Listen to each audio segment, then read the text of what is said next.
Bom, pessoal, lembrando que a gente fez, então, aquele resumão sobre as infecções sexualmente transmissíveis e só recordando as principais partes deles.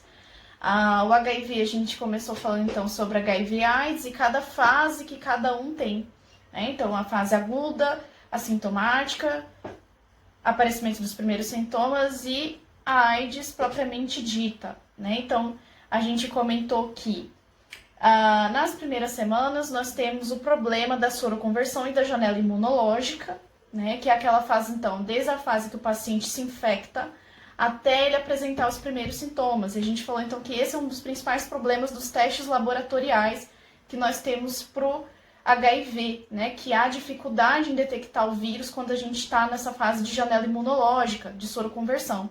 E aí a gente falou, né, para vocês sobre a questão de sensibilidade e especificidade de cada um dos testes, que hoje o teste de ELISA é o teste padrão ouro, e a gente utiliza o Western Blot para confirmar, né? E aí a gente tem que estar sempre observando então essa questão dos testes, como é que eles funcionam, como é que é o protocolo de cada um. Depois disso, a gente evolui para a fase assintomática, que não tem sintoma, mas tem um sinal, que é a linfadenopatia, né? E aí deveria ser ali uma questão de detecção. Depois, mais para frente, na hora que começam a aparecer os sintomas iniciais, a carga viral, que lá no começo é bem baixa, né? Então, vocês lembram que a relação do teste de não conseguir, muitas vezes, detectar o HIV na fase inicial, na fase aguda da doença, é exatamente a viremia baixa, né? A carga viral bem baixa que fica ali. Depois, o que acontece? Com o ataque aos linfócitos, ao CD4, a gente começa a ter os primeiros sintomas da doença, né?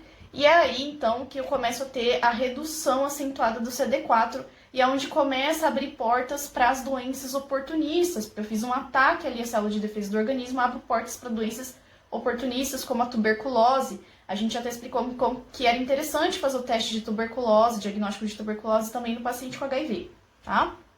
E aí a gente explicou, então, que nessa fase da AIDS propriamente dita, né, além da tuberculose, a gente se abre também para citomegalovírus, para neurotoxoplasmoses e tantas outras situações oportunistas aí que esse paciente pode passar. Falamos sobre os pontos importantes, que é principalmente conversar com esse paciente sobre como ele precisa cuidar de si agora, tanto em relação ao tratamento que ele vai começar, né, que é o tratamento com antirretroviral, até em relação a como que ele tem que conduzir as relações sexuais dele daqui para frente, né? Enquanto ele estiver fazendo o tratamento, né? Explicar para ele como que a doença funciona, quais são os cuidados, tudo isso, né? Iniciar também uma profilaxia de transmissão vertical, se for o caso, né?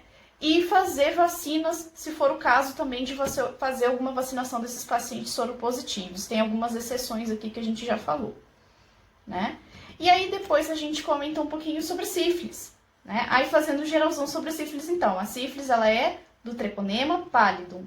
E lembra que eu expliquei para vocês que o mais importante da sífilis são as fases, né? Então ela tem a latente, a primária, a secundária e temos a última fase que é a terciária ou tardia.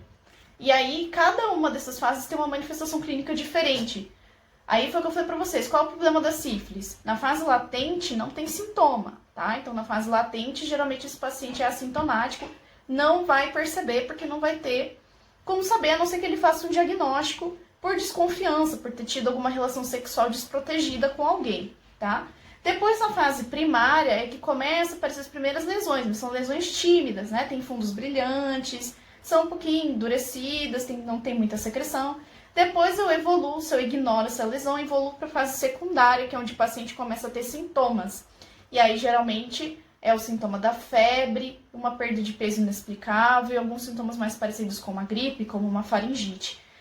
Se ignorados os sintomas, eu avanço para a pior fase, que é a fase terciária da doença, onde eu tenho uma condição mais sistêmica, né? Então, eu começo, a ter ataque a órgãos do paciente. Aí começa a ficar um pouco mais complicado. E aí falei para vocês pensarem sobre a questão da sífilis congênita, né, que era o mais importante, a gente fazer os testes imunológicos, que são os testes treponêmicos e os testes não treponêmicos, tá? E as hepatites virais, que a principal questão é forma de transmissão, né? Então lembrar que a hepatite A e a hepatite E estão relacionadas com questão de saneamento básico, então a transmissão é fecal-oral. E lembrar que a gente tem os outros tipos, né? A hepatite B, C e D, que elas têm uma transmissão mais relacionada com a parte sexual, ou transfusão de sangue, ou usuários de drogas que utilizam seringas, tá? Então tem mais relação com essa parte sanguínea, esses 3 tipos, tá? Mas mais comum ainda é a sexual, tá?